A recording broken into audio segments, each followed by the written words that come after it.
So, that new Zelda game came out.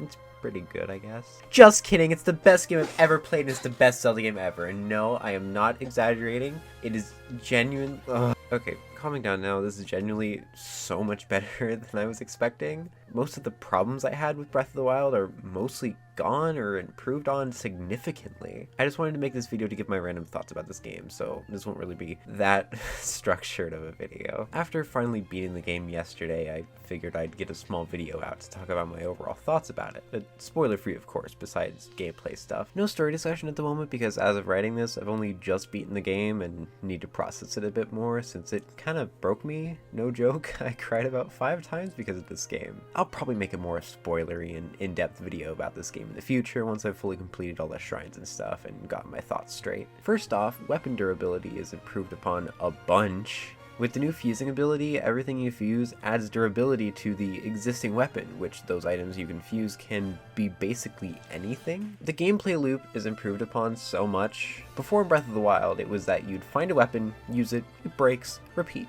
I never had a problem with it, but the main issue that a lot of people were having was that they'd grow too attached to a high power weapon and avoid fights entirely. However, Tears of the Kingdom fixes this almost entirely. Enemies are the source of getting more powerful weapons with their horns, and the more dangerous the enemy, the more powerful weapon you can create, therefore encouraging you to take risks and kill enemies more. I love it so much. It's so satisfying to kill a powerful enemy such as a mini-boss and get a really good weapon out of it. Also, like, every enemy drops something that could be used in combat, so there's no real reason to avoid fights anymore, except if you're scared of dying or, you know, other reasons like that. That's excusable. Overall, weapons just last longer too. I've had multiple weapons that have lasted through multiple fights and not gotten to the badly damaged state. It's so much better than in Breath of the Wild, having them break every 1 or 2 fights. The arrow fusing is amazing too. Just everything about the fusing mechanic is amazing. This game is amazing. God, how is this game fucking real? All the fusing also fixes the problem of having those sorta useless materials in Breath of the Wild by making basically anything helpful in battle. I love this game so much and it's just so smartly designed that I haven't even gotten to like the main draw yet,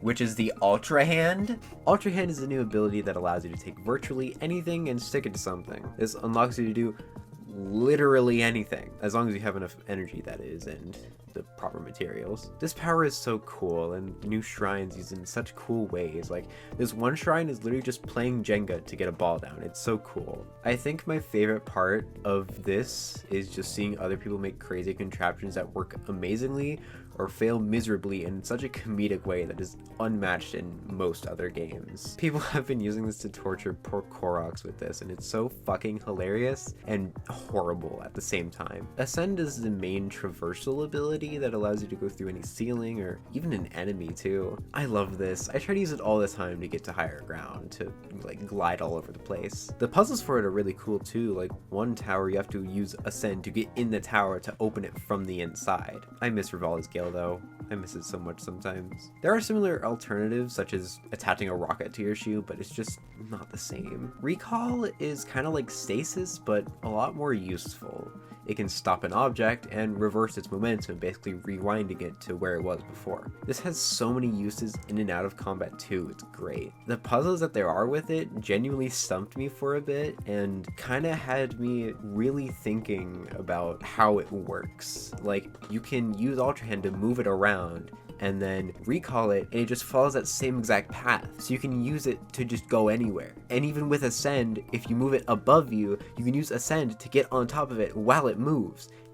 This game, oh my god, this game. Tears of the Kingdom also just does a great job of making you feel like a genius for completing a puzzle, whether that be the obvious way or a completely stupid, how did that even work way. The shrines are a master at this and are some of the best puzzles in the series. I'm not even exaggerating here. Some shrines in Breath of the Wild were combat trials, pitting you up against a guardian on a one-on-one. In this game, however, there's the proving grounds. Similar to Eventide Island, it takes all of your equipment away and only provides you with minimal equipment to take out all of the constructs. And these can be hard, but finishing them is so satisfying and rewarding and fun, and I love this game. Exploration in general was a main worry point for the game since we're playing in the same Hyrule as before, but that really isn't the case here. There's that sense of deja vu, but everything feels different, like everything's been changed just enough to feel brand new. And all of the main locations have changed since there's obviously been a bit of a time jump from Breath of the Wild to Tears of the Kingdom. It's like the map has been inverted. Each previously safe area is now filled with monsters, and previously dangerous areas are somewhat clear.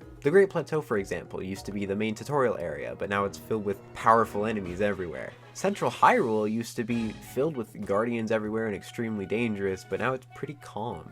It just helps the game feel brand new, along with all the sky ruins everywhere. Not to mention the Sky Islands and the adding a whole slew of completely new content. Enemy variety was one of my main points of criticism for Breath of the Wild. There was very little variety in what enemies you fought and how you fought them, so all the fights kind of felt the same. Thankfully, there's a ton of new enemies that vary each fight significantly. I won't go much into it, but yes, there is a new Guardian alternative that will kill you if you aren't prepared.